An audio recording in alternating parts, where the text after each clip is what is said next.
आर्य लोग थे, उनके बारे में जो भी हमें इंफॉर्मेशन मिली वो इन 4 वेदों से मिली, है ना। ऋग्वेद, यजुर्वेद, सामवेद और अथर्ववेद, इन 4 वेदों से मिली हमें जानकारी।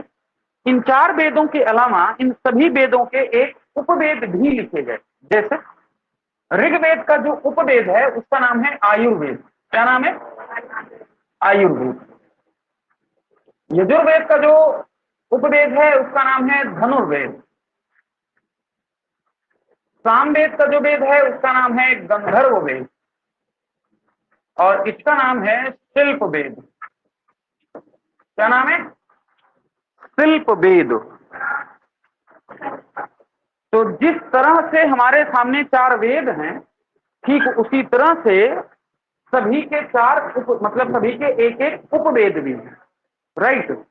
अब जब आप इन 4 वेदों के बारे में पढ़ेंगे तो अलग अलग जानकारी मिलेगी आपको, क्योंकि ये वही 4 वेद हैं जिनसे हमें पूरी सभ्यता या पूरी संस्कृति के बारे में जानकारी मिलती है, राइट। ये जो ऋग्वेद है, इस ऋग्वेद के माध्यम से मैंने तुम लोगों को बताया था कि वैदिक संस्कृति का जो पूरा टाइम है वो है 1500 से लेकर के 600 बीसीई, लगभग आज से 2500 साल पहले। ओके, तो बाद में मैंने बताया था आपको कि इस वैदिक संस्कृति को 2 पार्ट में डिवाइड किया गया था। तो कहता था ऋग्वैदिक काल, क्या कहा जाता था? ऋग्वैदिक काल। और एक को कहा जाता था उत्तर वैदिक काल, यानी कि लेटर वैदिक। इस तरह से इसे 2 पार्ट में डिवाइड किया गया। डिवाइड होने की पीछे वजह बताई थी मैंने, लोहा, क्योंकि इनके पास लोहे की जानकारी नहीं थी, तो इनके पास लोहे की जानकारी थी, इस वजह से इन दोनों को डिवाइड किया गया। साथ में यह भी बताया था कि दोनों की सोसाइटी में बहुत ज्यादा डिफरेंस था। हाँ, पूर्व वैदिक काल भी कहेंगे या अर्ली वैदिक पीरियड कहेंगे, समझा रहे, या ऋग्वैदिक एरा कहेंगे, राइट। ऋग्वैदिक काल का जो टाइम पीरियड डिसाइड किया गया वो 1500 से लेकर के 1000 बीसी डिसाइड हुआ। क्यों 1000? क्यों? क्योंकि 1000 में ही यूपी के एटा जिले के अतरंजी खेड़ा नामक जगह से पहली बार भारत में लोहे का एविडेंस मिलता है, राइट। और लोहा बहुत यूनिक चीज मिली, बहुत जरूरी चीज आपके लिए। आज लोहा उतना इंपॉर्टेंट नहीं है, लेकिन उस समय के लिए लोहा बड़ा इंपॉर्टेंट था, क्योंकि लोहे के माध्यम से ही बहुत सारी चीजें आगे बढ़ी। भाई लोहे की वजह से तलवारें बन सकती हैं, लोहे की वजह से ही कुल्हाड़ियां बन सकती हैं। नहीं, कुल्हाड़ियां अगर बनेंगी तो पेड़ काटे जा सकते हैं, अगर पेड़ काटे जा सकते हैं तो पेड़ को काट करके उनको मैदान बनाया जा सकता है, मैदान के बाद उसको खेत में कन्वर्ट किया जा सकता है। अगर खेत हो गए तो प्रोडक्शन ज्यादा हो सकता है। अब किसी के पास 1 बीघा जमीन है और किसी के पास 100 बीघा जमीन है, तो ज्यादा अच्छा आदमी कौन? 100 बीघा वाला। अच्छा आदमी मतलब ज्यादा रईस आदमी कौन? हाँ, नमस्ते जी जी, समझे? ज्यादा रईस कौन हो जाएगा? 100 बीघा वाला। और जब 100 बीघा वाला जब ज्यादा रईस हो जाएगा तो वो आलीशान जीवन जिएगा कि नहीं जिएगा? ठीक उसी तरह से लोहे के माध्यम से, क्या लोहे के माध्यम से खेती में बढ़ोतरी हुई, खेत ज्यादा हुए, और लोहे के माध्यम से ही लोहे के फाल बनाए जाने लगे, यानी कि हल बनाए जाने लगे। इससे पहले जो हल बनाए जाते थे, हल के जो फाल होते थे जिससे खुदाई होती थी, वो लकड़ी का बनता था। अब लोहे का फाल बन जाने की वजह से खेतों में गहन जुताई होने लगी, यानी कि और ज्यादा गहरी जुताई होने लगी उसमें, हो रहा है ना। तो क्या हुआ कि प्रोडक्शन ज्यादा पैदा हुआ, यानी कि अन्न ज्यादा पैदा हुई। अब अन्न अगर ज्यादा पैदा हो रहा है तो इसका मतलब है कि जमीन की वैल्यू बढ़ेगी। क्या बढ़ेगी? जमीन की वैल्यू बढ़ी। और जब जमीन की वैल्यू बढ़ी तो जमीन पर कब्जा करने के लिए तलवार का आविष्कार हुआ। भाई कब्जा कैसे करोगे? तलवार के दम पर। भाई तुम्हारी गर्दन काट देंगे, नहीं मानोगे तो, नहीं तो दे दो। तो ये तलवार बना, कुदाल बनी, फावड़ा बना, हल बने, फाल बने, ये सारी चीजें किसकी बनी? लोहे की बनी। इस वजह से वैदिक संस्कृति में लोहा एक बहुत बड़ा मील का पत्थर साबित हुआ, जिसने इन दोनों संस्कृतियों में बहुत बड़ा अंतर पैदा कर दिया, है ना। अगर अभी सोचो कोई कंपटीशन ना हो, सबको समान इज्जत मिले, सबको बराबर इज्जत मिले समाज में, कौन पढ़ना चाहेगा? कौन नहीं पढ़े? क्या मतलब पढ़ाई करने का? बराबर उतनी इज्जत मिल ही रही है, क्या दिक्कत आ रही है? अगर सबको हर आदमी बराबर इज्जत देने लगे, ठाकुर साहब हैं, कौन नहीं पढ़ेगा? ये पढ़ाई इसलिए हो रही है ताकि हमारी हायरार्की मजबूत हो सके, ताकि हम समाज में उच्च स्थान प्राप्त कर सकें। इसलिए आदमी मर रहा है पढ़ने के लिए। और तुम्हें नौकरी नहीं मिलेगी तो लोग तुमको ताने मारेंगे, बेरोजगार आदमी है, ऐसे ही निठल्ला घुमा करता है, नल्ला बन के घुमा करता है। बात समझ रही है? तो ऋग्वैदिक समाज जो था वो कुछ इसी तरह का समाज, यहां कोई कंपटीशन नहीं है ना। अच्छा एक बात बताओ, अगर कोई कंपटीशन की भावना ना हो तो कोई किसी को क्यों परेशान करना चाहेगा? सब आराम से इज्जत के साथ रहो, कोई दिक्कत की बात नहीं। ठीक वही स्थिति यहां पर थी, चाहे महिला हो, चाहे पुरुष हो, चाहे वो ब्राह्मण हो, चाहे वो शूद्र हो, किसी को कोई कतई समस्या नहीं, क्योंकि कोई कंपटीशन था नहीं। क्यों? क्योंकि यहाँ पर हल नहीं थे, क्योंकि यहाँ पर लोहे नहीं थे। तो जब लोहा नहीं था तो जमीन की वैल्यू नहीं थी, जिसको मर्जी जहां आके जाके बस जाओ भाई, कोई दिक्कत की बात नहीं। आज 1 इंच जमीन के लिए मर्डर हो जाते हैं, क्योंकि जमीन की वैल्यू है, इसलिए मर्डर हो जाते हैं। यहां जमीन की वैल्यू नहीं थी, यहां राजा होता था, लेकिन राजा जमीन का मालिक होता ही नहीं था, क्योंकि उसके अंदर फीलिंग ही नहीं आती थी कि हम जमीन के मालिक हैं, क्योंकि उस तरह का कोई कॉन्सेप्ट था ही नहीं। तो जब जमीन के मालिक नहीं हो तो जनता तुमको टैक्स क्यों देगी? तो जनता टैक्स नहीं देती थी, जनता टैक्स नहीं देती थी। तो यहां का राजा हो चाहे आम आदमी हो, ये सब इक्वल थे। चाहे यहां ब्राह्मण हो चाहे यहां पर शूद्र हो, सब इक्वल थे।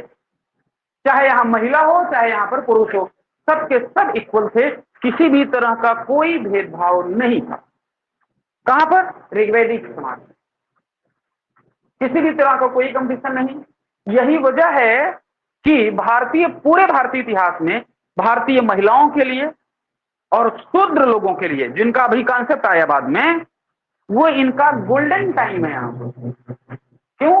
क्योंकि मैंने बताया कि अगर एक व्यक्ति है, वो ब्राह्मण है और उसके 4 संतानें पैदा हुई और चारों अलग अलग काम करती हैं, तो उस अलग अलग काम करने की वजह से वो ब्राह्मण, क्षत्रिय, वैश्य और शूद्र कहलाएंगे।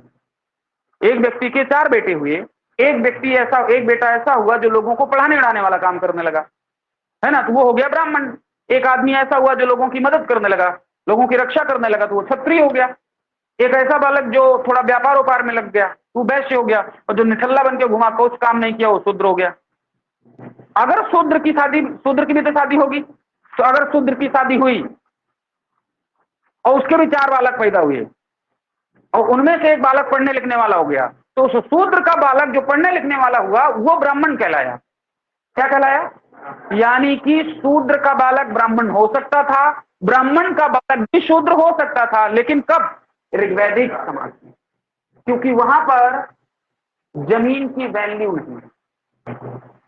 मैं कई बार इस बात को बता चुका हूं कि दुनिया में कोई भी घटना अगर घटित होगी, उसके पीछे 101% अर्थ यानी कि आर्थिक कारण, यानी कि इकोनॉमिक कारण जरूर जिम्मेदार होगा। तुम्हारे यहां आने की वजह जो सबसे बड़ी है वो है आर्थिक कारण। गलत कह रहा हूं? इस दुनिया में ऐसी कोई घटना नहीं घटित होती है जिसके पीछे पैसा ना हो। कोई भी दुनिया में तुम कभी भी सोच के देख लो, तुम्हारी मम्मी का तुम्हें 4 बात सुनाना, इसके पीछे पैसा है। अगर तुम डीएम होते तो हम सुनाते नहीं, कार्बन वेलकम होता तुम्हारा। इस दुनिया में कोनो भी घटना घटित होगी, तुरंत उस घटना के पीछे का कारण ढूंढने जाओ, तुरंत तुम्हें नजर आएगा कि इसके पीछे पैसा है। क्योंकि यहां पैसे की वैल्यू थी ही नहीं, इसलिए कोई लड़ाई झगड़ा था ही नहीं। समझ रहा ना? इसीलिए ये हर वर्ग के लिए सब कुछ समान था, सब कुछ इक्वल था, किसी के साथ किसी भी तरह का कोई भेदभाव नहीं, चाहे वो ब्राह्मण हो, चाहे वो शूद्र हो, चाहे वो महिला हो, चाहे वो पुरुष हो, तनिक मात्र किसी के साथ भेदभाव नहीं। यहां महिलाएं जब चाहें तब शादी कर लें, बोल दें कि हमें नहीं करनी है तो नहीं करनी है, कोई प्रेशर नहीं है। तुम्हें शादी करनी है, नहीं करनी है, कोई बात नहीं, करने का मन हो तो कर लो, ना करने का मन हो तो ना करो। समझ रहा है? तो ये बहुत शानदार समाज था। यही वजह है कि हमारे यहाँ के जो बाद के स्कॉलर हुए, उन लोगों ने कहा कि हमारे समाज को इस वाली अवस्था में लेके जाने की जरूरत है। चाहे वो स्वामी दयानंद सरस्वती का ये नारा हो कि वेदों की ओर लौटो, तो वेदों की ओर लौटो का मतलब है कि ऋग्वेद की ओर लौटो, ना कि उत्तर वैदिक की ओर, क्योंकि यहां पर बहुत भयानक स्थिति आ जाती है। यहां पर बहुत भयानक स्थिति है, किसकी? महिलाओं की और शूद्रों की। सबसे ज्यादा जो भयानक स्थिति है वो यही है। आज जो ब्राह्मण और दलित के बीच में जो क्लैश है, जो संघर्ष है, वो इसकी वजह से नहीं है, वो इसकी वजह से है क्योंकि उनका शोषण यहां होना स्टार्ट हुआ। यहां तो बिल्कुल शोषण नहीं, यहां कोई शोषण नहीं है। यहां शोषण है जबरदस्त तरीके से, इसमें कोई डाउट नहीं है कि यहां जबरदस्त तरीके का शोषण हुआ है। ठीक है, जैसे एक कोई व्यक्ति ब्राह्मण आदमी है, वो किसी व्यक्ति का मर्डर कर दे तो उसको अलग सजा। तो उसकी सजा क्या है? अगर कौन ब्राह्मण व्यक्ति ने मर्डर कर दिया, इस वाले समाज की बात कर रहा हूं, यहां की समाज की नहीं। अगर किसी ब्राह्मण व्यक्ति ने मर्डर कर दिया तो उसको क्या करना है? मंदिर में जाना है, 21 दिन भगवान के सामने प्रतिदिन 21 दिन दीपक जलाना है। ये ब्राह्मण साहब की सजा थी। समझा रहा? ये सजा थी कि कंपलसरी हो जाएगा कि आप 21 दिन जाके दीपक जलाएंगे। अगर क्षत्रिय ने किसी व्यक्ति का मर्डर कर दिया तो कोई खास बात नहीं, आपको कुछ लोगों की मदद कर देनी पड़ेगी, हेल्प कर दो, हाँ दान टाइप का कुछ कर दो। क्षत्रिय साहब का हो गया। वैश्य ने अगर किसी व्यक्ति का मर्डर कर दिया तो, वैश्य ने अगर किसी तरह का कोई मर्डर कर दिया तो भयानक तरीके से पीड़ा दी जाती थी उस आदमी को, लेकिन मारा नहीं जाता था। और शूद्र व्यक्ति ने किसी व्यक्ति का मर्डर कर दिया तो, अरे सुनो तो पहले तो उसको एक खंबे से पकड़ के बांधा जाता था, उसके बाद जी भर के उसके ऊपर पत्थर बरसाए जाते थे, भयानक तरीके से पत्थर बरसाए जाएंगे। एकदम जब पूरी बॉडी छलनी हो जाएगी, उसकी पूरी बॉडी में खूब बड़े बड़े पत्थर बांध दिए जाएंगे, खूब वजनदार पत्थर बांधे जाएंगे और फिर उसको नदी में फेंका जाएगा जीवित, तो वो डूब जाएगा। ये भेदभाव यहां नहीं है, ये भेदभाव आया कहां? यहां पर। क्यों? क्योंकि यहां पर वर्ण सिस्टम था और यहां पर जाति सिस्टम था। यानी कि वर्ण में कर्म के आधार पर व्यक्ति का चयन किया जाता था, यानी कि आप जैसा कर्म करेंगे वही आपका वर्ण माना जाएगा। समझ आ रहा है ना? यानी कि अगर आप ब्राह्मण वाला कर्म करते हैं, यानी कि लोगों को, समाज के लोगों को पढ़ाने का काम करते हैं, तो आप ब्राह्मण। कुछ काम नहीं करते हैं तो शूद्र। अब जैसे तुम बेरोजगार हो तो तुम्हारी स्थिति शूद्र वाली है, तुमको कौन इज्जत देता है? कोई इज्जत मिलती है?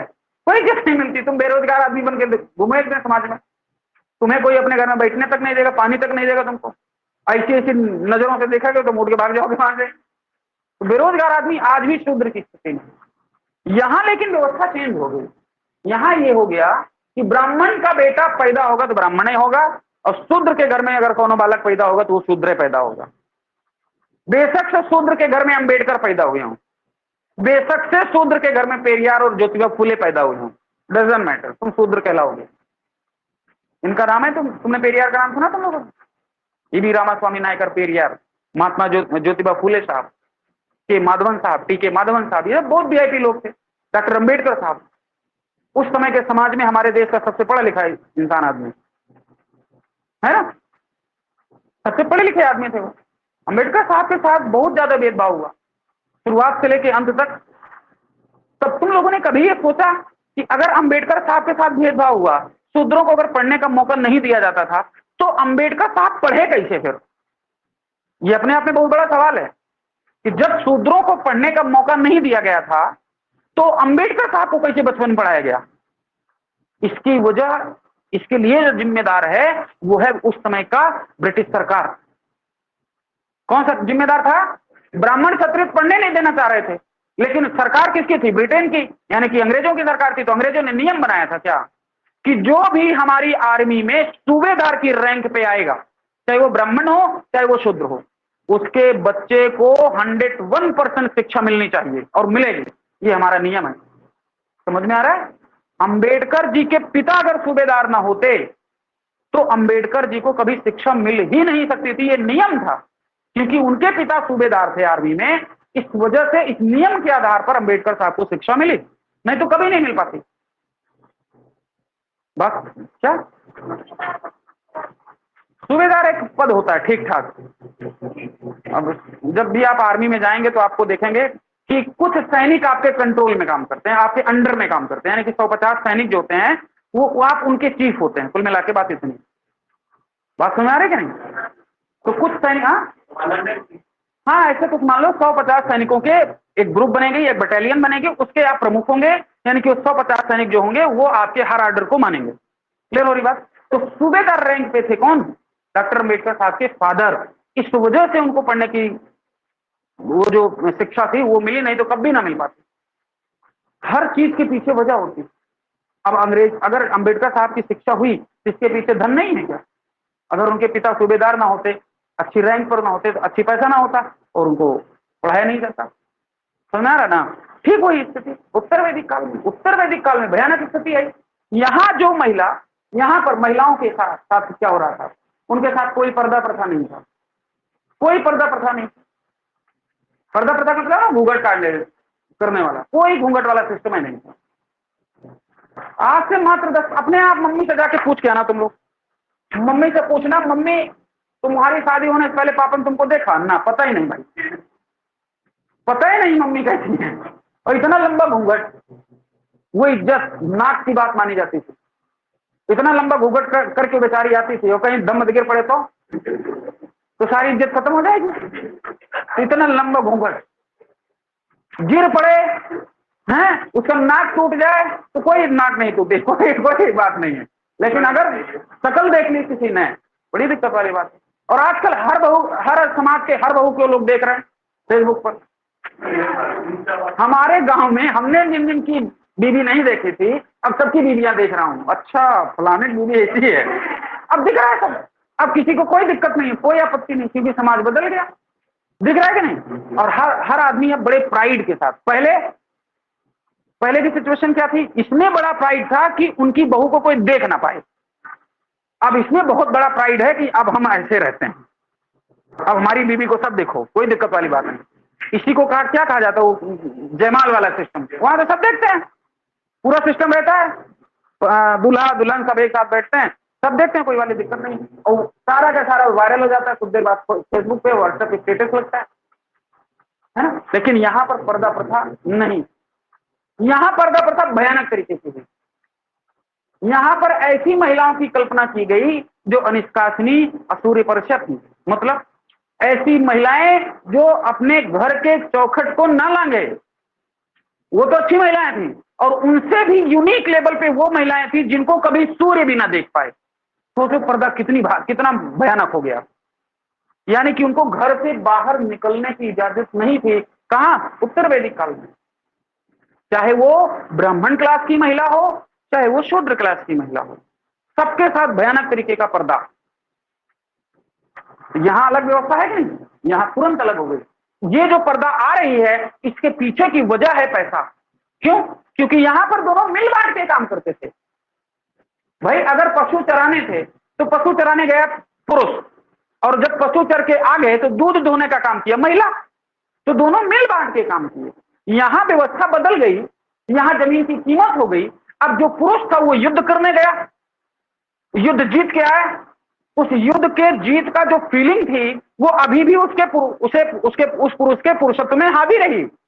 इसलिए उसने महिला के ऊपर शासन करना स्टार्ट किया। अब हम जैसा कहेंगे वैसा करना पड़ेगा, नहीं जानते नहीं, उसको मार गया तुमको गिरा देंगे मार के।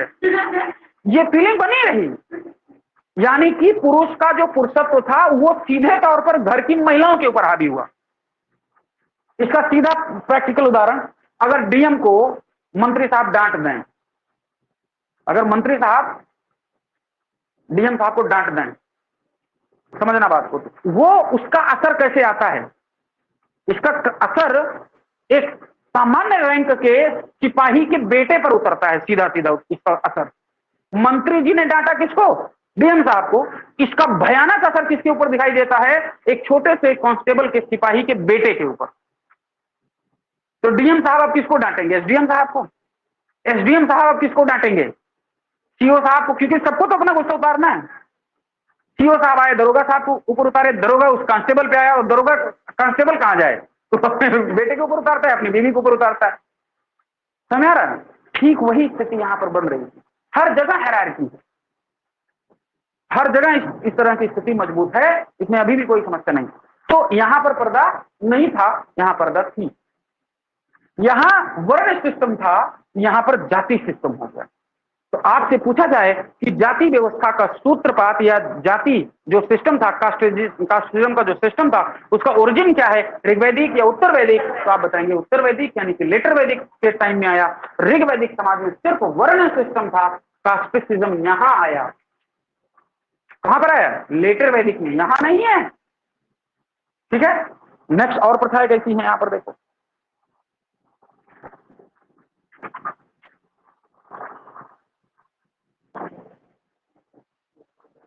आज छुट्टी पढ़ाई में, छुट्टी आज भी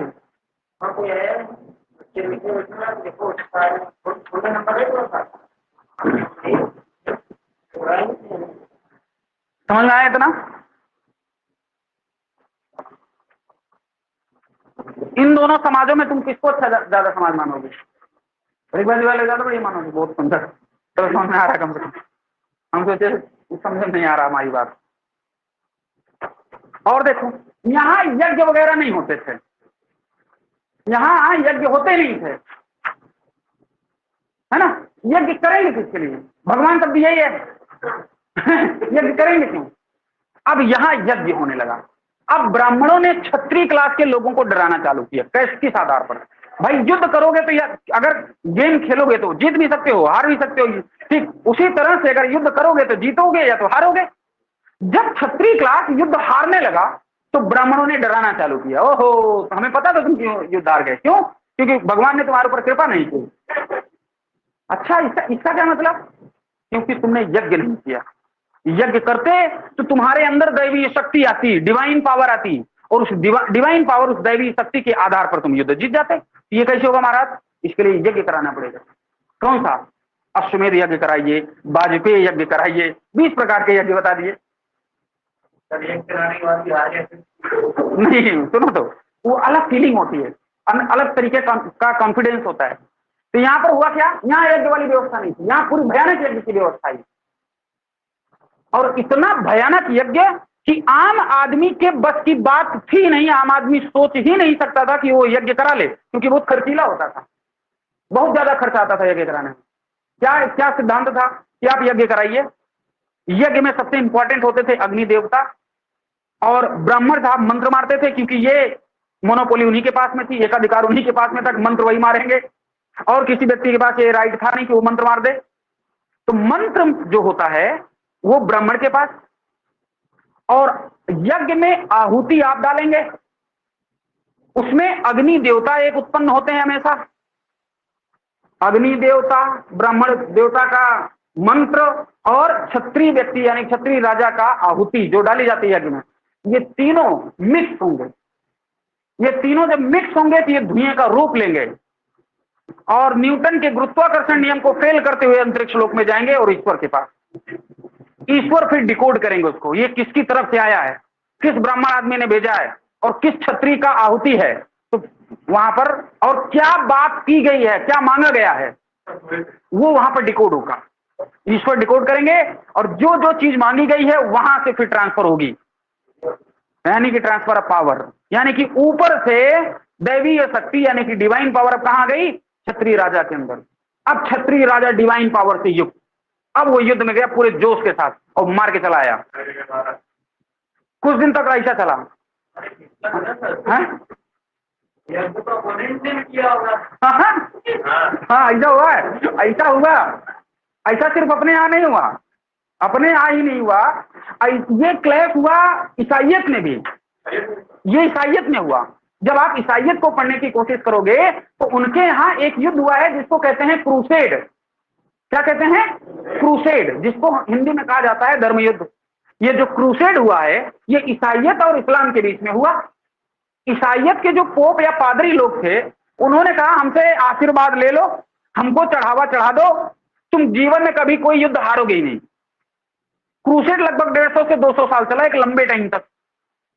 खूब भयानक युद्ध हुआ ईसाइयत में और इस्लाम में, क्रूसेड हुआ भयानक तरीके, दोनों लड़े। और पादरी ने यानी कि पोप साहब ने ईसाइयत के जो लोग थे उनको भयानक आशीर्वाद भी दिया। उसके बावजूद इस्लाम के लोगों ने इनको पटक पटक के मारा खूब, ये हार गए। समझ आया? तब लोगों ने कहा यार ये कैसे हो गया, तुम तो हमको आशीर्वाद देके भेजे थे, तुम तो हमको आशीर्वाद देके भेजे थे कि हम युद्ध में पराजित होंगे ही नहीं, उसके बावजूद इस्लाम के लोग जीत गए, ये क्या हुआ? तो उसके बाद यानी कि क्रूसेड के बाद लोगों ने पादरियों के इस दैवीय शक्ति पर प्रश्न चिन्ह लगाए, क्वेश्चन मार्क लगाए। इसका मतलब आप जो बोल रहे हैं वो पूरी बात सच नहीं है, इसमें कुछ और मामला है। ठीक वही बात उत्तर वैदिक काल में जब ब्राह्मणों ने भयानक तरीके से यज्ञ कांड करवाए, तो तुम्हारा वाला जैसे इनका अपोनेंट वाला था वो सामने वाला अगर युद्ध जीत गया तो वो आया राजा, भाई आप तो डिवाइन पावर से युक्त करके भेजे थे, हमारे अंदर भगवान की शक्तियां थी, इसके बावजूद उसने हमको मार के गिरा दिया, ये कैसे हो गया? इसका मतलब खुद दाल में काला है। समझ आ रहा है? इसी वजह से उत्तर वैदिक के बाद एक नए ग्रंथ लिखे गए जिनको कहा गया वेदांत। क्या कहा गया? वेदांत कहा गया, जिनको कहा गया उपनिषद। और उपनिषद लिखा किसने? क्षत्रिय लोगों ने। किसने लिखा? क्षत्रिय लोगों ने। उन्हीं में से एक उपनिषद लिखा गया मुंडको उपनिषद। क्या लिखा गया? मुंडको उपनिषद। उस मुंडको उपनिषद में दो बड़ी बातें आई, सत्य मेव जयते, हमेशा सिर्फ सत्य की विजय होगी। और दूसरी सबसे बड़ी लाइन लिखी गई क्या? कि यज्ञ टूटी हुई नौका के समान है, इसके माध्यम से आप युद्ध नहीं जीत सकते, इसके माध्यम से आप भव सागर को प्राप्त नहीं कर सकते। यानी कि यज्ञ सिर्फ एक छलावा है, यज्ञ उस एक टूटी नौका की तरह है। यानी कि अगर किसी नदी को आप पार करना चाहते हैं एक नाव के माध्यम से, और उस नाव में छेद हुआ हो तो आप पार कर पाएंगे? वो डूब जाएगी। ठीक उसी तरह से मुंडको उपनिषद यानी कि सारे उपनिषदों ने कहा कि यज्ञ क्या है? एक टूटी नौका की तरह है। इस यज्ञ के माध्यम से आप कभी भी युद्ध नहीं जीत सकते, इस यज्ञ के माध्यम से आपके अंदर डिवाइन पावर नहीं आ सकती, और इस युद्ध के माध्यम से, इस मतलब यज्ञ के माध्यम से आपको कभी भी स्वर्ग नहीं मिलेगा। स्वर्ग मिलेगा कैसे? सत्य की वजह से, आपके कर्म की वजह से। तो इसका विरोध कब होगा? इसके बाद होगा। भाई इन दोनों के बारे में हमें जानकारी कहां से मिल रही? चारों वेदों से। इसके बाद भाई जब ये यज्ञ कराने लगेंगे तो ब्राह्मण फ्री में थोड़ा कराएगा, ब्राह्मण सीधा यज्ञ कराएगा, कहेगा जहां तक दिख रहा है सारी जमीन हमारी, जहां तक दिख रही है। शुरुआत में जहां तक सामने दिख रही थी, बाद में कहा चारों तरफ की। वो क्षत्रिय आदमी बड़ा परेशान हो गया, जी जान लगा करके युद्ध हम करने जाते हैं और भाई साहब एक यज्ञ कराते हैं और बोल देते हैं जहां तक दिख रहा हो हमारा, तो हम क्या हैं? भाई जमीन तो जीतने हम गए, अपना जीवन संकट में हमने डाला, भाई साहब ने यहाँ आके बढ़िया आलीशान काजू बादाम खा करके कह रहे हैं कि यज्ञ हो गया और सारा हमारा हो गया। और क्षत्रिय ब्राह्मणों ने अपनी हायरार्की बड़ी मेंटेन की हुई। अभी भी आप कितने भी बड़े नास्तिक हो जाएं, कुछ भी हो जाएं, आपकी जो अंतरात्मा है, अगर आप कोई भी पूजा से संबंधित कार्य कराना चाहेंगे, आपकी अंतरात्मा तब तक गवाही, एक शूद्र व्यक्ति को बुला लो पंडित के रूप में, एक ब्राह्मण व्यक्ति को बुला लो, है ना, लेकिन आपकी अंतरात्मा का ये ब्राह्मण वाला कराया तो ज्यादा बढ़िया रहता। ये आज भी हमारी अंतरात्मा में बैठा हुआ है, आपसे 3000 साल पहले तो जो कॉन्सेप्ट बना हुआ था वो आज भी चल रहा है। सोचो ब्राह्मणों ने कितना शानदार तरीके से स्ट्रक्चर मेंटेन किया होगा, जो आज तक चल रहा है। चल रहा है कि नहीं चल रहा है? बेशक तुम कभी मंदिर ना जाते हो, कुछ भी ना करते हो, अपनी सरकार यार सेकुलर सरकार है, वो नारियल फोड़ती है कि नहीं? फोड़ती नहीं नारियल फोड़ती। अपने इसरो में देखो जाकर के तिलक उलक हुआ, नारियल वारियल फोड़े गए, बंधन हुआ। आप कोई भी ऑफिस ओपन करो तो भी दीप प्रज्वलित करना ही पड़ता है, नहीं करते? कोई भी ऑफिस खोलो तो दीप प्रज्वलन होता है कि नहीं होता? ईसाइयों वाला क्यों नहीं कर देते, मुसलमानों वाला क्यों नहीं कर देते? क्योंकि यहाँ 80% हिंदू है। 80% कितने लोग मंदिर रोज जाते हैं? नहीं जाते हैं। लेकिन ऐसे मौके जब भी आते हैं तो उनकी अंतरात्मा गवाही नहीं देती है। आप कोई कितने भी नास्तिक हो, आप मकान लें तो गृह प्रवेश करते हैं, आप गृह प्रवेश करते हैं ना, यज्ञ उसमें छोटा सा ही यज्ञ सही, लेकिन आप यज्ञ करवाते हैं कि उस धुएं की वजह से जितनी भी बुरी शक्तियां होंगी सब मर जाएंगे। ये एक प्रकार की अफवाह है। लेकिन ये सब जब तक आप नहीं करा लेते तब तक आपका मन संतुष्ट नहीं हो सकता। अगर मान लो आपने यज्ञ नहीं करा और गृह प्रवेश कर गए और कुछ अनहोनी हो गई, बोले थे सब घर वाले को, बोला गया था तुम करवा के जाते, समझ आया? और यज्ञ होने के बाद अगर यही हो जाए कोई अनहोनी, लगता है कोई बहुत बड़ा संकट था, वो टल गया। तब ये नहीं कहा जाता वो बुरी शक्ति यहाँ पर उपस्थित है ना, बहुत कुछ बड़ा था जो कट गया, इतने में हो गया, और हो सकता था। सोचने का तरीका है, सारा गेम साइकोलॉजिकल है कि नहीं? तो उत्तर वैदिक काल की स्थिति बड़ी भयानक है ना। यहां पर नियोग प्रथा थी। क्या प्रथा थी? नियोग प्रथा थी। और यहां नियोग प्रथा नहीं थी। ये बहुत बार सवाल पूछा गया है, यूपी पीसीएस में भी पूछा गया है और यूपीएससी में। क्या शब्द है? नियोग शब्द। इस शब्द से कितने लोग परिचित हो? हलाला शब्द सुना है? हा? हलाला, ये शब्द सुना है? हलाला सुना है। एक शब्द इसी से संबंधित होता है जिसको कहते हैं हलाल। हलाल का मतलब काट देना। हलाला का मतलब होता है पवित्र होना। और नियोग कुछ हलाला से संबंधित है। नियोग किससे संबंधित है? हलाला से संबंधित है। लेकिन हलाला बहुत अलग कॉन्सेप्ट है, नियोग बहुत अलग कॉन्सेप्ट है। क्या है? कई बार हमारे यहाँ के लोगों ने हलाला का विरोध किया। ये हलाला जो है ये मुसलमानों में पाया गया। नियोग जो पाया गया वो ऋग्वैदिक काल में पाया गया, उत्तर वैदिक काल में नहीं, खाली यहां पाया गया। क्या मामला था कि हलाला में क्या होता है, जैसे अपने यहां जो शादी होती है वो 7 जन्मों का बंधन होता है। एक बार शादी हो गई तो 7 जन्मों तक निभाना पड़ेगा। पता नहीं 7 जन्म होते कि नहीं होते, वो अलग बात है। लेकिन कॉन्सेप्ट यही है कि आप शादी कर लें, तलाक नहीं दिया जाता है। अपने यहाँ तलाक बहुत बुरा माना जाता है। शादी उतनी ही अच्छी और तलाक उतना ही बुरा माना जाता है। लेकिन आजकल मॉडर्न टाइम में तो कल शादी परसों तलाक, ऐसा कोई दिक्कत वाली बात नहीं है, अब कर सकता आदमी ऐसा। लेकिन खुद सोचो अपने गांव में कितने लोगों का तलाक हुआ होगा। अपने गांव में जाकर के देखो, शहर की बात नहीं करो, अपने गांव में जाकर के देखो। 100 फैमिली उस गांव में है, रेयर बता रहा हूं कि शायद ही एक फैमिली का तलाक हुआ। मेरे जानकारी में मेरे ही गांव में 10 पड़ोसी हैं, मतलब रिश्ते में गांव में सब बुआ चाचा ताऊ लगते हैं, हम लोग उनको बुआ कहते हैं। उनका जो पति है अपनी पत्नी और अपने 3 बच्चों को, और तीनों बच्चे तुम लोगों की उम्र के हैं, इन 3 बच्चों को छोड़ करके वो आज से 10-15 साल पहले गुड़गांव गया और वहीं बस गया। एक महिला के साथ शादी कर ली, उस महिला से भी उसको 2 बच्चे, यानी कि उस आदमी के 2 पत्नियां और कुल मिलाए तो 5 बच्चे। वो आदमी उस वाली महिला को छोड़ना ही नहीं चाह रहा है। और इस महिला ने आज तक मंगलसूत्र और सिंदूर नहीं उतारे, और आज तक उस आदमी को अपना पति मानती है और करवा चौथ का व्रत रखती है, उसी को अपना पति मानती है। और 15 सालों से उस महिला ने उस आदमी की शक्ल नहीं देखी। उसको क्या इतनी बुद्धि नहीं है कि एक क्लेम फेंके उसके खोपड़ी पे, ये हर्जाना देना पड़ेगा हर महीने इतना, तलाक भी लेंगे पैसा भी लेंगे। लेकिन वो मतलब इस स्थिति में, इतनी मॉडर्निटी में आई नहीं पाई वो महिला। तुम्हारी मम्मी और पापा में कितनी भी भयानक लड़ाई हो जाए, लेकिन वो तलाक तक नहीं आते, तलाक दे देंगे तुमको। होता है ऐसा? अपने समाज में नहीं होता। और ये व्यवस्था यहां से स्टार्ट हुई। ये व्यवस्था कहां से स्टार्ट हुई? यहां से। अब होने लगा है, मॉडर्न टाइम के जो लोग आ रहे हैं, जरूरत से ज्यादा जो मॉडर्न आ रहा है, वो तो तुरंत बोल देते हैं, है ना, तुम्हारे साथ मन नहीं बन रहा है, ऐसा करो, तुम अपने से अलग रहो, हम अपना अलग रहेंगे। हलाला में क्या होता था कि मुसलमानों में शादी नहीं होती थी, बल्कि कॉन्ट्रैक्ट होता है। क्या होता है?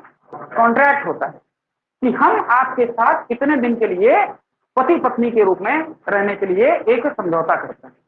ठीक है, हमारी इच्छा होगी जब तक तब तक रहेंगे, नहीं मन हुआ तो नहीं रहेंगे। इस तरह का एक शादी होता है। अगर गलती से पुरुष ने, यानी कि शौहर ने, महिला को क्रोधवश गुस्से में आकर के 3 बार तलाक बोला, वो अब पति पत्नी दोनों एक ही छत के नीचे अब पति पत्नी के रूप में नहीं रह सकते। यानी कि उस महिला को हर हालत में अपने शौहर का घर छोड़ के जाना ही पड़ेगा। और शाम को मान लो शौहर आया, उसको लगा यार हमारी गलती ही, सारी गलती हमारी थी, पत्नी की गलती 1% नहीं थी।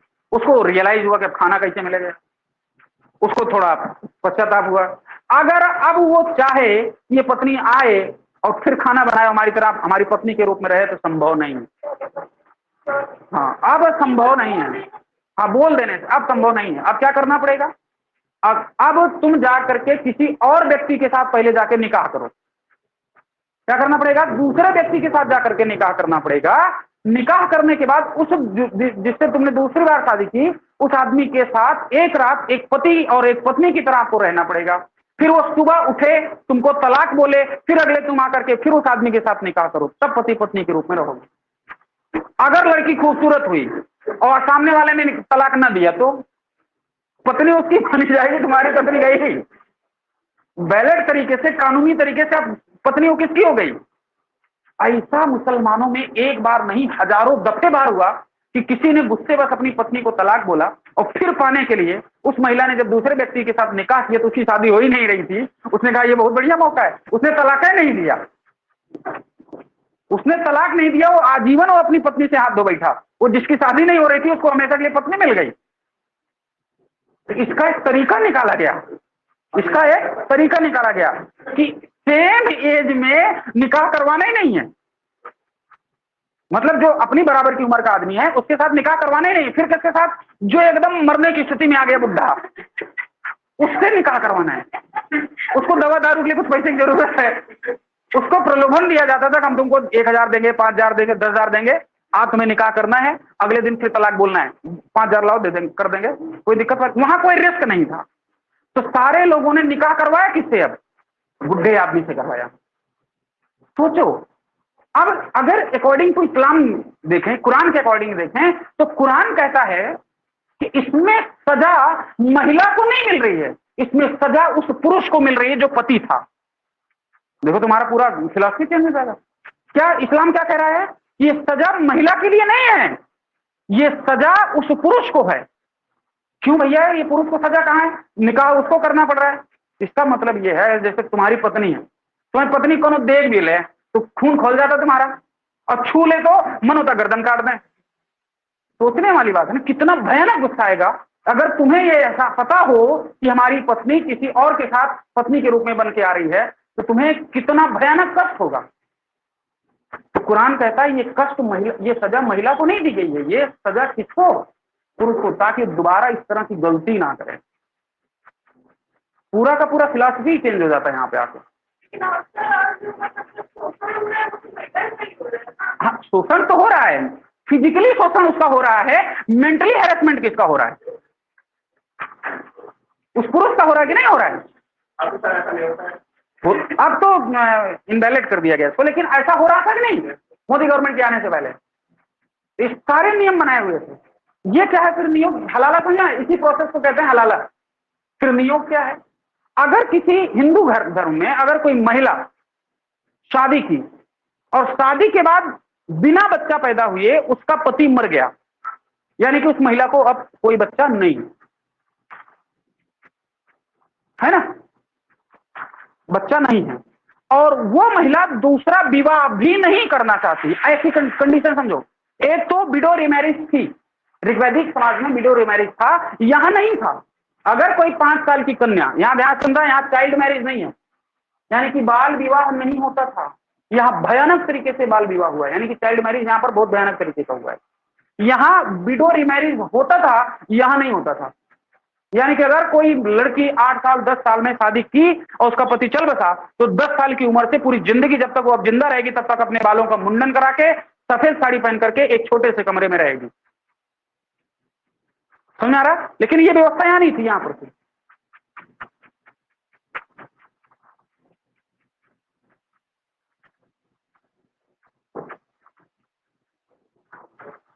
Hello, good morning.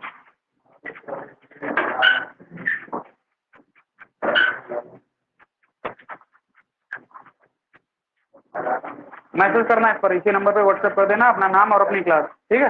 हाँ, तो अभी क्लास में बाद में फ्री होकर बात करते हैं।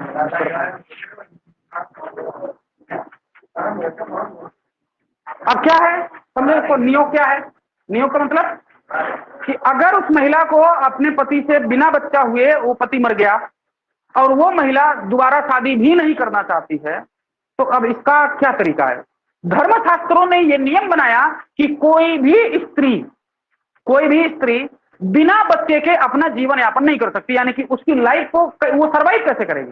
किसके आधार पर अपना जीवन जिएगी? तो कम से कम एक बच्चा होना चाहिए उसके पास।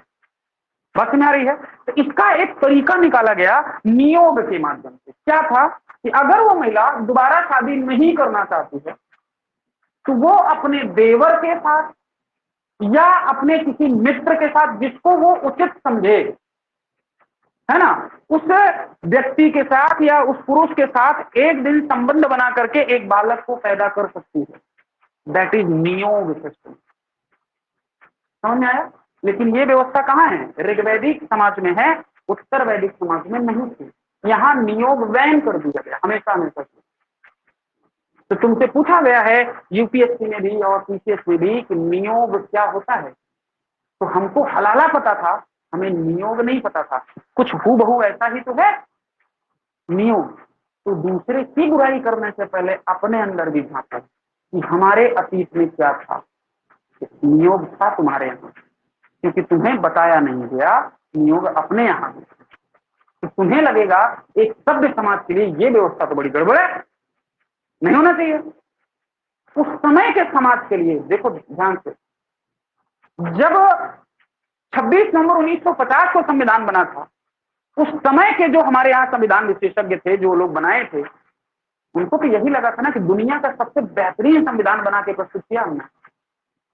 लेकिन आप 305 संशोधन हो चुके, अमेंडमेंट हो चुके। इसका मतलब उस मूल संविधान में कमियां थी, यानी कि वो संविधान उस समय के समाज के लिए फिट बैठता था और वो मूल संविधान आज के समाज के लिए फिट नहीं बैठता था। ठीक उसी तरह से कोई भी व्यवस्था, कोई भी सिस्टम समाज के अनुसार होता है, समाज के अनुसार बदलता है। तो नियोग उस समय के समाज के लिए ठीक था, आज के समाज के लिए नियोग ठीक नहीं। बात सुना रही है? तो इसका ये मतलब थोड़ा है कि हम अपना अतीत भूल जाएं। इसका मतलब ये नहीं कि हम पास्ट भूल जाएं। हमारे पास्ट में ये व्यवस्था थी कि नियोग जैसा कॉन्सेप्ट था हमारे यहाँ। ठीक है? तो ऋग्वैदिक काल में था, लेकिन उत्तर वैदिक काल में नहीं था। ठीक है? यहाँ के लोगों को लोहे की जानकारी नहीं थी, लेकिन यहाँ पर लोहे की जानकारी थी। यहाँ पर किसी भी तरह से चाइल्ड मैरिज यानी कि बाल विवाह नहीं होते थे। यहाँ 5 साल की बच्ची का विवाह 25 साल का, 30 साल का, 35 साल का आदमी विवाह कर सकता था। यानी कि चाइल्ड मैरिज बहुत भयानक तरीके से है। यहाँ एकल विवाह होते थे, यानी कि सिंगल विवाह होता था, एक पुरुष एक ही पत्नी के साथ रहता था। यहाँ बहु विवाह हुआ, यानी कि एक व्यक्ति ने कई सारी पत्नियां रखी। एक पुरुष ने कई सारी पत्नियां रखी। मैं कई बार बताया हूं कि अकबर के हरम में 5000 बेगम रहा करती थी। तो अगर हमारे यहाँ बहु विवाह नहीं है, यहाँ बहु विवाह है। एक एक राजा 100, 200, 500 पत्नियां रखते थे। तुम्हारी औकात नहीं है एक रखने की है। 2 के बारे में सोच मत लेना, तुम जिंदा मर जाओगे। सोचो कितने ताकतवर थे वो लोग कि एक साथ 500 बेगम संभाल रहे हैं। अकबर तो 5000 संभालता था। उसके हरम में जाओ तो 5000 बेगम उसका इंतजार करने बैठी थी। सोचो एक दिन, एक साल में कुल 365 दिन होता है और बेगम 5000। 100 लोगों का नाम ढंग से हमको याद नहीं होता। वो आदमी 5000 बेगम के नाम कैसे याद करता? काउंटिंग की जाती थी, नंबरिंग, नंबर 10 वाली, नंबर 20 वाली, नंबर 50 वाली। महिलाओं की स्थिति बता रहा है कि महिलाओं के पास उस समय के समाज में कोई चॉइस था ही नहीं। था कोई चॉइस नहीं, क्योंकि उनका जबरदस्त तरीके से शोषण हो रहा था कि आपके पास चॉइस नहीं है। क्या नहीं है? चॉइस नहीं। इसके पीछे की वजह क्या? क्या ये धर्म की वजह थी? नहीं भाई, युद्ध करने जा रहे थे, युद्ध करने आप गए तो मरेगा कौन युद्ध में? पुरुष। तो महिला तो मेंटेन है, बराबर है। पुरुष की संख्या खत्म तो महिला कहां मरने जाए? एक आदमी ने कई सारी बेगम के साथ शादी जानी, बैलेंस किया गया समाज को। भाई मान लो एक समाज में पुरुष बचा एक है खाली और सारे के सारे मर गए, और महिला अभी जिंदा बची है 500, 100, तो वो 100 कहां जाएंगी मरने? तो उसी आदमी की खोपड़ी मरेंगे आके। बात में आ रही है ना? ये इसके पीछे क्या है?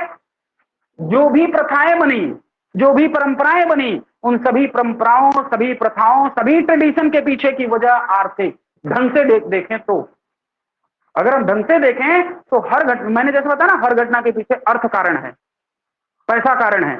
ठीक उसी तरह से जो तुम्हारे यहाँ धर्म बनाए गए, जो तुम्हारे यहाँ परंपराएं बनाई गई, उसके पीछे कहीं ना कहीं अगर हम अतीत जा करके देखें, बैकग्राउंड जा करके देखें, तो पता चलेगा कि क्या, कि पास्ट में इकोनॉमिक रीजन रहा है। समझ आ रहा है ना?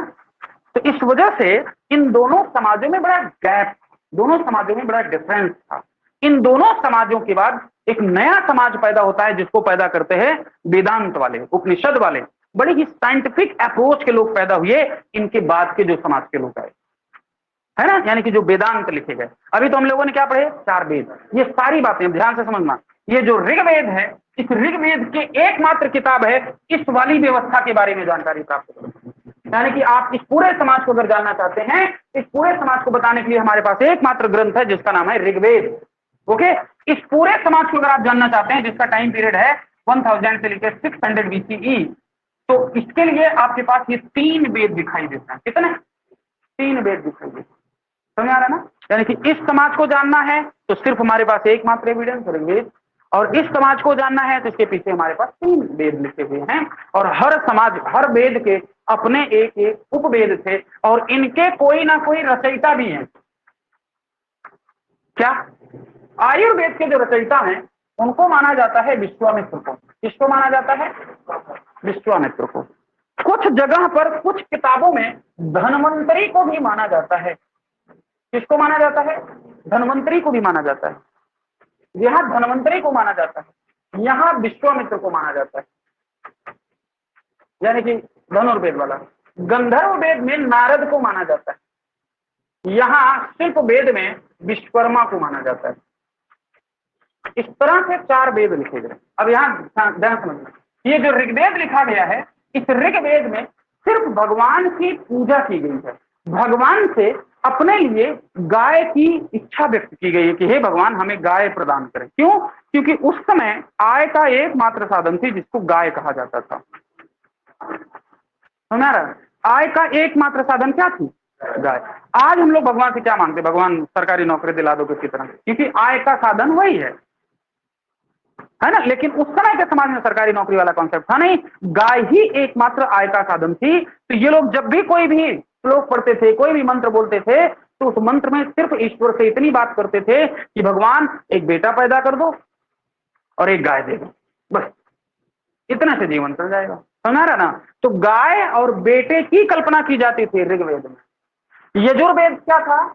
यजुर्वेद में यज्ञ कैसे करना है, यहां देखो, यहां इस तरह की कोई बकवास बात यज्ञ वाली नहीं आई। यज्ञ वाला बात कहां आ रहा है? यहां पे आ रहा है।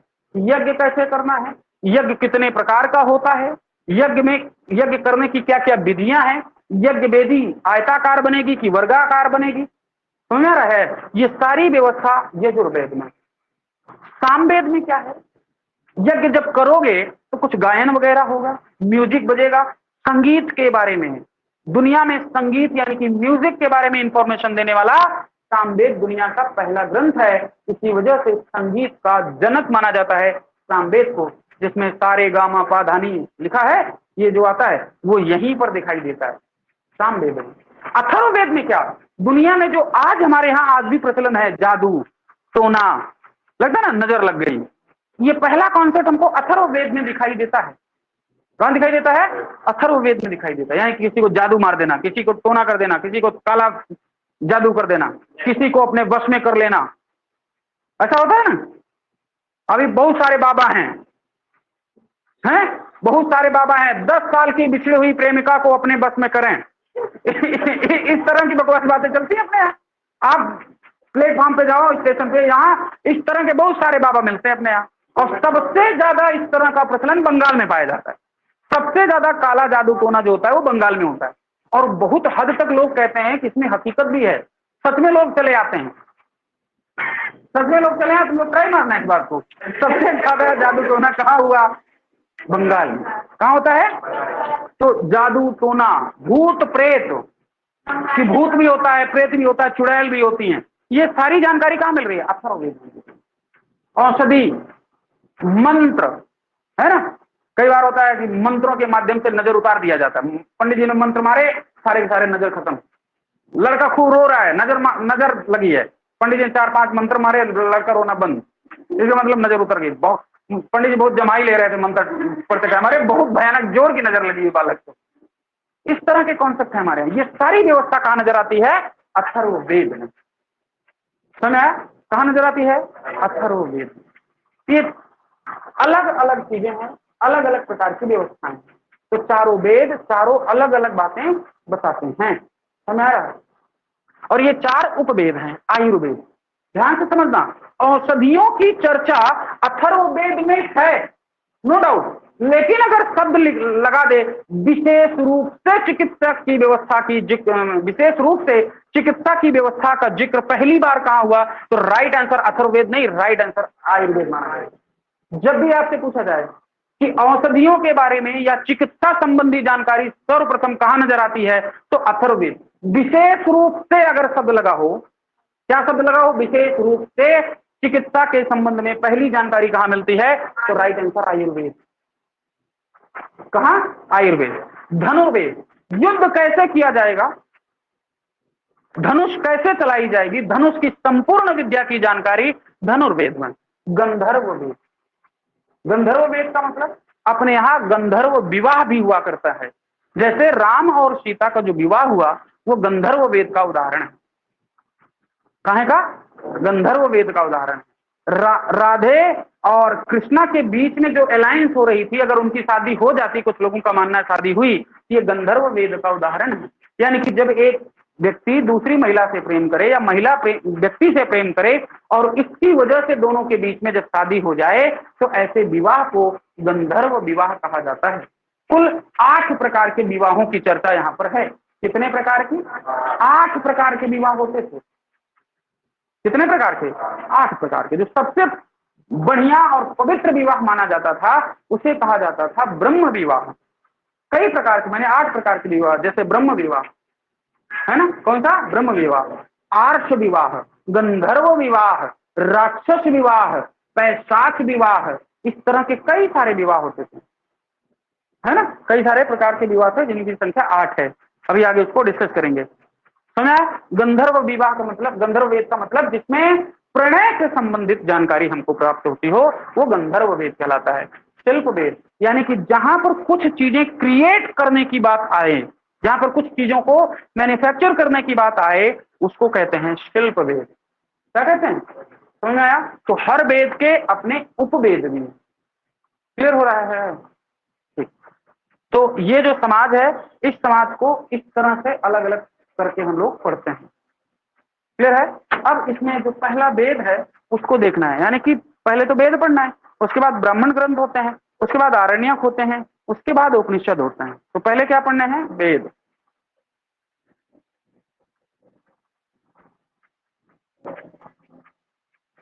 और इन पहले वेद में जिसका नाम आता है उसका नाम है ऋग्वेद।